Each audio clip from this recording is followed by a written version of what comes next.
How many of you have stood in a grocery line and you're looking around and you see the magazine rack and you notice that something strange like a alien baby was just given birth by like somebody like Britney Spears or something? And then you look at the pictures a little more in depth and you know that it's just totally fake. It's totally not right, it's altered, and there's all kinds of things wrong with it. Well, that's kind of some of the things we're going to talk about today. Hello, my name is Aaron, and we're going to talk about some of the reasons why you shouldn't alter your image, and then we're going to talk about what you can do as far as altering your image. And then we're also going to talk about some of the softwares that you can use. So let's go get started.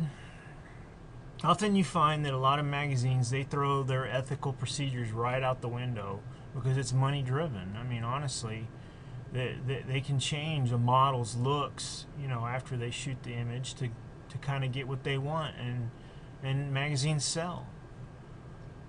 Well, you know, you look at it in that kind of perspective though, is it really imagery? Is it just a fake balance of what's going on? So that's the first thing that I want to bring up, is the reasons why you shouldn't alter your imagery. Well, first of all, you're going to lose your credibility as a photographer if you just shoot and then change everything about your shot in the first place.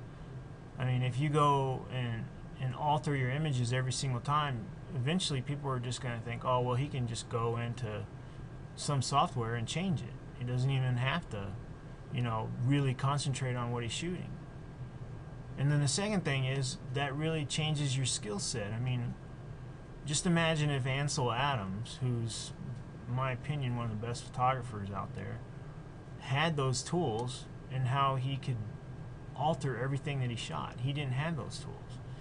He used his lighting, he knew exactly how to use his camera, and he was able to capture some amazing stuff with the lights and the angles and everything else.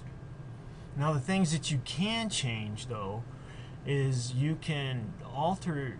It's not really altering the image, but you can enhance the image by changing the color tones with softwares, and you can, you know, resize your image, and you can, you know, take out some of the dust that you didn't see on your lens.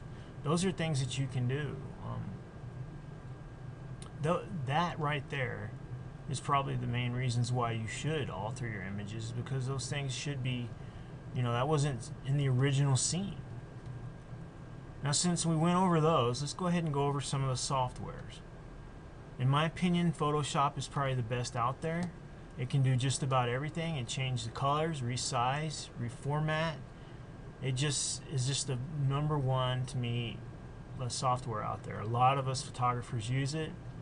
There are others out there, a lot of softwares that are being utilized by the operating system, like Picture Manager for Microsoft, and then Mac uses an iPhoto, and they do some similar things, but they're still not as good as Photoshop. So now we went over that. Let's go ahead and wrap this up by saying, look, you shouldn't be altering your images because it ruins your credibility. It takes away your skill set. You don't get to think about your process. And then the things that you should change, like the color tones and the image sizing and all that stuff, yeah, you can go ahead and do that. And then try to use some of the softwares out there. They're pretty good, like Photoshop and Picture Manager and iPhoto. They all work pretty well. And hopefully you can get some good shots in and do a little bit of touch-ups with them. And have a great day.